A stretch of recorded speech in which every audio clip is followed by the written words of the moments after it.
araw sa inyong lahat. May bagyo daw. At binabahan na ako rito sa kwarto. Ayan. Ang dami kong ano rito. Ang dami kong mga damit. Pinasok yung kwarto ko ng tubig. Buong maghapon, buong magdamag. Magdamag umuulan. Sobrang lakas ng hangin. Pati yung trapal ko nga sa taas dito sa may lock bed ko natanggal. Kaya ito, gumagawa ko ng video para ma-update naman kayo yung nangyayari sa buhay ko, di ba? At ayun, ngayon ako nakapag-vlog ulit sa sobrang busy ko. Nagtatrabaho kasi kay Papa sa business namin. Ako lang mag-isa rito, wala si Jericho. Kasi ano doon sa bike shop, nagtatrabaho. At ayun, ganito lang ako, di ba? Nag-ano lang ako dito, nagkukwento-kwento sa inyo. Ayun ngayon, sinabi ko nga sa inyo, ang lakas ng ulan. At kung nga pala yung gamit ko pala is Canon, itong camera ko na to. Ngayon lang ulit nakapag-vlog dito, na-miss ko na mag-vlog dito.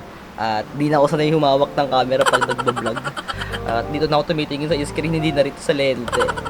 Kaya yun, yun lang sasabihin ko. Kasi pinasok ako rito ng tubig sa may kwarto ko Oh, pinasok ako sobrang dumi na ng kwarto ko ngayon. Kaya lang, time check tayo, time check. 11:15 AM. Diba? So yun, antayin nyo ulit ako, magbabalik ako sa pagbablog ko. At wala na akong pera. Joke lang. Mag-suggest naman kayo kung anong gusto nyo gawin ko sa content. At wala pa akong booking, wala pa akong photoshoot, wala pa akong music video. At yun, September, papasko na naman. Sana dumami yung bookings natin. Kaya magpa-photoshoot na kayo sa akin. Ito yung page ko, KD Visuals, gumagalaw-galaw pa yan. Diba? Pinapahirapan ko lang sarili ko. Syempre, follow nyo rin yung page ko, KD Visuals.